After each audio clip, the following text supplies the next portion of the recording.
Amor Diémé, chargé du parrainage et de l'engagement des jeunes, Bureau Louga. Mor Diagne, chauffeur parrainage Louga.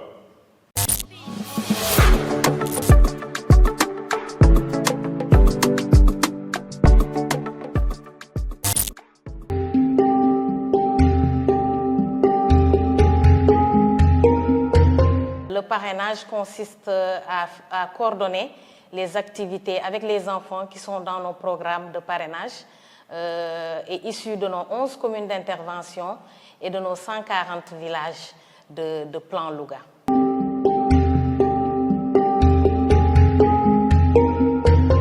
maa ngi plan man Mor Diagne maa ngi plan depuis 1992 di liggéey ba léegi maa ngi plan man bi ma ñëwee plan 92 ba léegi su ma jaar bureau Louga rek laa yem quoi yeneen yi damay dem mission rek wala yenn saa yi ñu am benn liggéey boo xam ne dañuy soxla chauffeur fii ñu yóbbu ñu foofu ñu dem liggéey bu paree ñu indiwaat ñu fii quoi.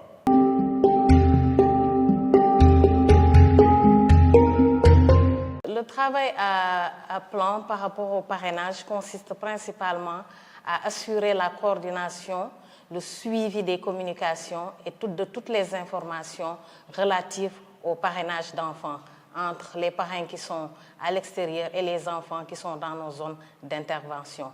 On a 11 communes avec 140 villages et un caseload, un nombre d'enfants de plus de 7800 qui sont dans le système de parrainage de plan Louga.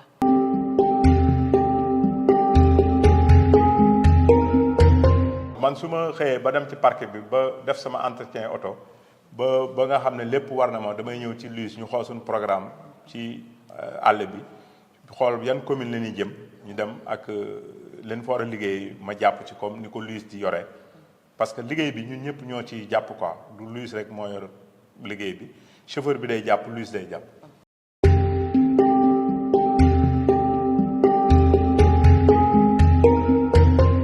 Alors, le travail avec nos chauffeurs, principalement Mor, elle est très fluide. Dans un premier temps, on coordonne, on planifie les villages où on doit se rendre pour l'activité. Si c'est une prise de photo ou c'est des informations à recueillir auprès des familles ou en tout cas si c'est une activité de sensibilisation qui doit être faite dans une localité bien déterminée, on coordonne avec les chauffeurs et on s'y rend.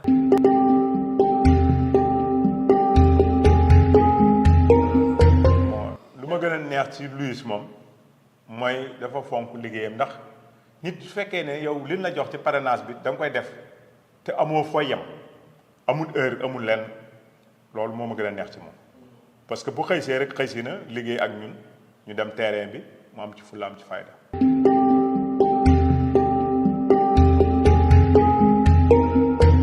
Il y a déjà dans un premier temps les activités de sensibilisation comme les What is Plan. Qu'est-ce que c'est que plan? On s'assure que durant le compagnonnage avec les communautés, ils connaissent et ils comprennent toujours le principe de plan et comment est-ce que plan travaille avec eux.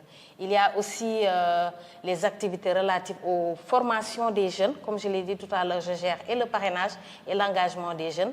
Donc il y a aussi ce volet de capacitation des structures d'enfants et de jeunes pour qu'eux aussi ils puissent participer au projet et au programme de plan. Donc il y a récemment une initiative des SI ambassadeurs, les enfants eux-mêmes qu'on photographie, qui sont dans le programme, qui sont constitués en une structure et qui accompagnent les autres enfants dans le cadre du parrainage. Donc, les périodes vraiment où c'est difficile, c'est en grande production lors de la mise à jour annuelle des enfants pour le compte du parrainage. Donc comme chaque année, les enfants, on doit faire la mise à jour des enfants pour le compte des parrains.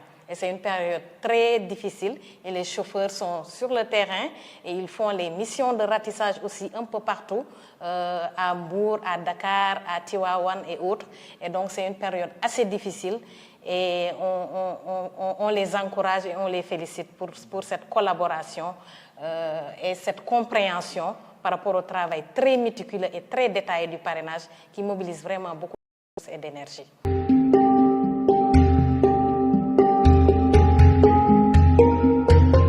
Je reste optimiste, je reste vraiment très optimiste par rapport à l'avenir des filles, à l'avenir de nos enfants que l'on suit au niveau de nos communes. J'espère que tous les efforts que Plan est en train de faire et qu'il a commencé depuis 1986 ici à Louga, que tous ces efforts ne seront pas vains et que vraiment on va arriver à un moment où les communautés seront conscientes de la valeur ajoutée que Plan a eu à donner. Donc je reste optimiste que à force de persévérance et d'actions concrètes qui sont menées aussi bien par Plan et par l'État, on pourra arriver vraiment à avoir cette éducation-là des filles et pourquoi pas cette égalité tant souhaitée pour les filles que pour les garçons. sama yaakaar ci xale yi nga xam ne ñoom ñoo fi nekk ëllëg mooy dañu war a tolloole daal tolloole mooy yamale